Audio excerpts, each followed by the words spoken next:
Thank you. Welcome to my poster. A little bit about me.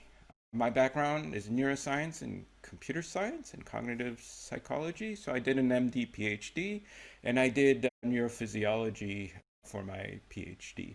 And the idea is to study as much about the brain as possible and find a model that captures the most phenomena with the least amount of parameters. Predominant recognition models of the brain are either Bayesian or neural networks. And the Bayesian networks are actually the most brain-like because they can do brain-like logic. You can prime or set preferences through priors. You can have expectations through likelihoods of what, for example, you expect in a cat. And then you can make logic interactions based on that. But the problem is this model is not connectionist. You must calculate distributions, and it's not very scalable. So you can't really build this model with theoretical neurons, and you can't make huge models of this. The other major type of networks are neural networks in the form where you take the input by the weights and you get the recognition. And the weights are thought to be dendrites, and the neuron picks up the information and pulls it through. Now, this model is much more scalable, but it has problems. There's no brain-like priming or expectation, and it is only semi-connectionist. You can model recognition through these neurons, but you can't really model the rehearsal that's needed for this model through neurons, because it requires storing all examples, shuffling them, and presenting them one at a time. And I call this problem a gambling problem, and it's very subtle, and most scientists don't really pay attention to it. So it ends up being a lot of hand-waving in order to apply these models, and that then hurts the field as well. So in a lifelike encounter timeline, you might see something, let's say a bicycle, and you learn it, a car, and you learn it, another type of bicycle, and you learn it, and you just kind of learn things as they come, one at a time. You don't have to stop and like rehearse and go, hey, what did I learn before? This sort of timeline is a lifelike encounter timeline, and it's unsorted. But if you want to use this type of neural network algorithm, implicitly, the model requires careful rehearsing and shuffling of all the data. So a corresponding neural network timeline would be, okay, if you see the first one, that's fine, you can learn it. But if you see a second one, well, what you have to do is remember the first and the second patterns and then pull them out and shuffle them for the algorithm and present them in a random way. And then repeat it and reshuffle until the network learns. And then what happens in the next time you have a new pattern, well, guess what? You have to redo the whole process again with all the old and the new data. So that means reshuffling, presenting, dealing, reshuffling, presenting, dealing, and reshuffling. And then when you have a new pattern, you have to do that again. A new pattern, you'd have to do that again. So you'd have to store all the patterns, and then also you must carefully prepare and balance them and shuffle them. And this needs to be done in neurons if it's going to be a neuroscience model. I mean, it's fine for computer science, but it's not fine as a neuroscientist if this is your model of the brain, because if this is going to be a connectionist model, it should be implemented in neurons, and so all the process of storing everything, balancing the data, shuffling, needs to be implemented with neurons. Otherwise, it's hand-waving. Moreover, neither of these type of models display a network-wide bursting. That is, in neurons, when you present a new pattern, you will see a burst of all the neurons, and then they will slowly come back down. Now, you could build with accumulator or integrate and fire models a model that shows this bursting. But the parameter is not the same that you would use for recognition, and the phenomena is not inherent in the recognition models. Right? You don't get this phenomena by having a recognition model. So I present a new model which is based on presynaptic regulatory feedback, where the weights are like the likelihoods. Priors can be implemented by the baseline activations of the neurons. And it's connectionist both during recognition and learning because it doesn't need this rehearsal. All the weights are feed forward and feedback, and the feedback is regulatory and homeostatic in real time. And this model iterates back and forth during recognition, and the iterations estimate the distributions while recognizing. And so it becomes more like a Bayesian model, but it's not a Bayesian model because it doesn't have those distributions to calculate. It inherently shows network-wide bursting phenomena, and you see this through this network-wide optimization during recognition. Now that's a technical term, I'm not really going to go into that here. But I will walk you through how this model works.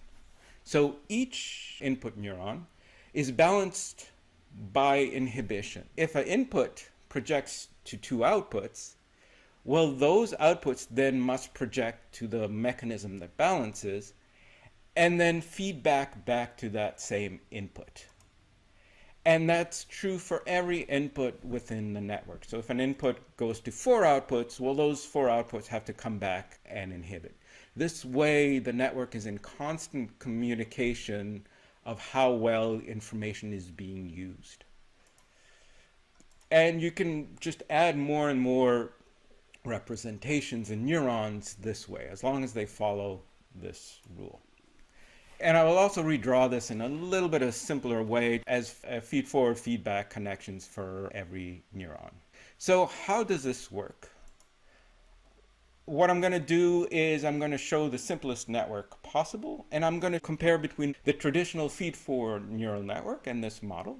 Both can have their weights be written in a matrix where the output neurons are here and the inputs are here, and then you just write the weights. So if they both have the same type matrices, both have the same type of inputs and outputs, and both can draw the same nodes. Let's compare between the two. For learning, let's say I want neuron YA to be active only when X1 is active, and this is like a likelihood. Neuron YB be active when both inputs X1 and X2 are active.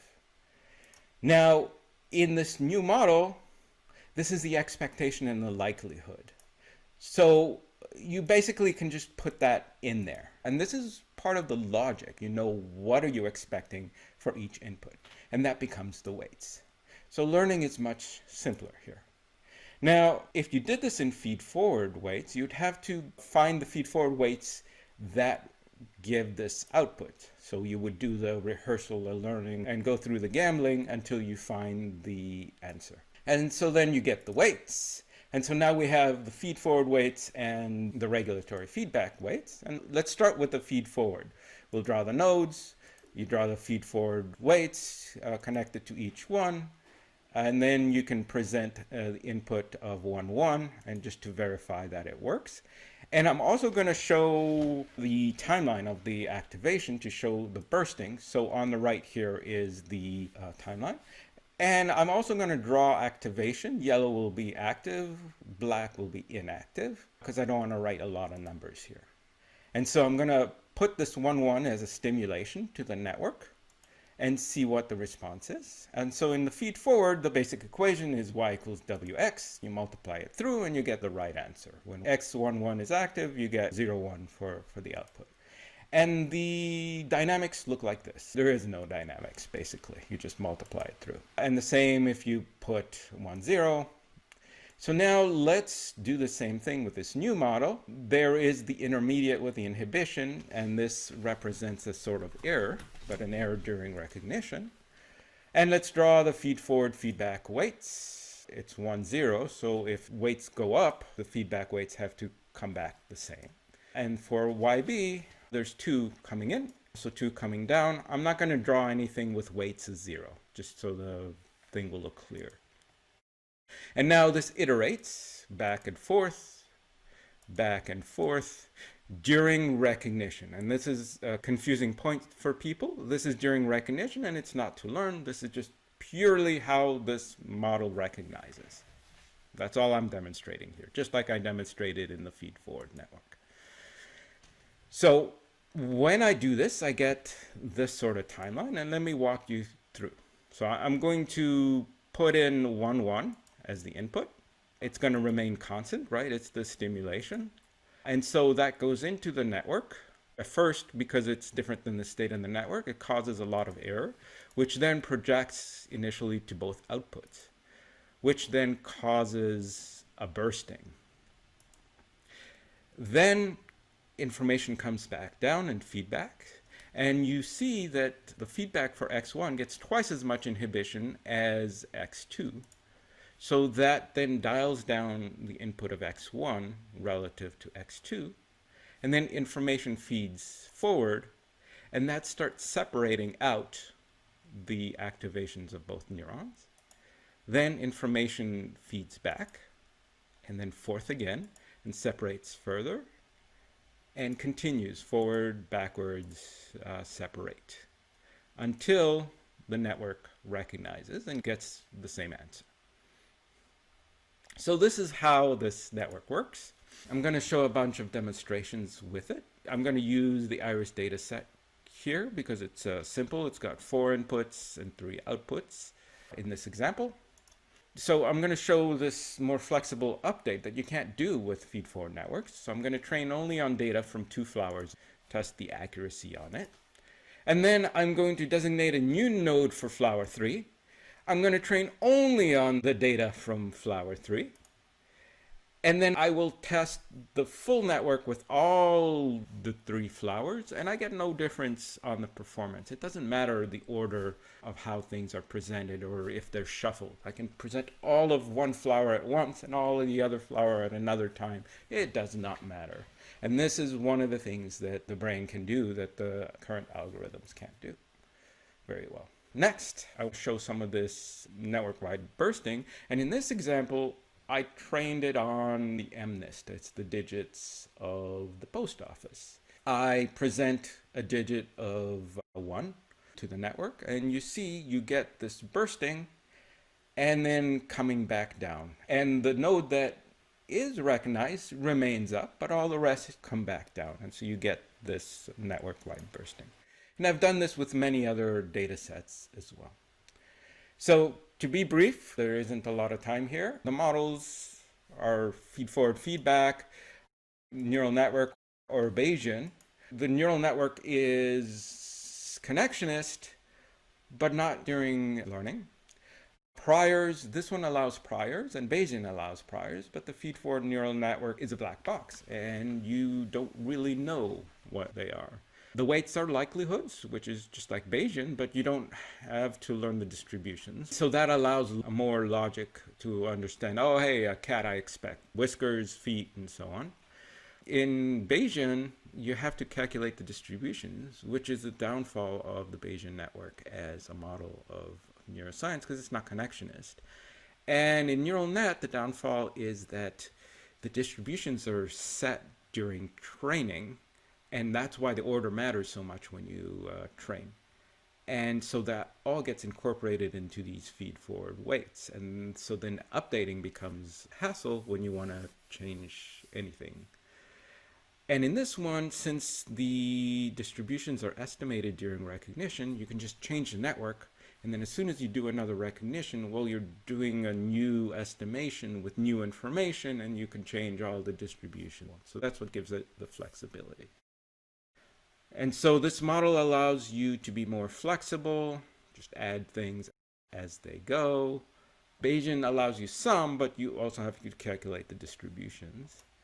And then this gives you network-wide bursting while all the others don't.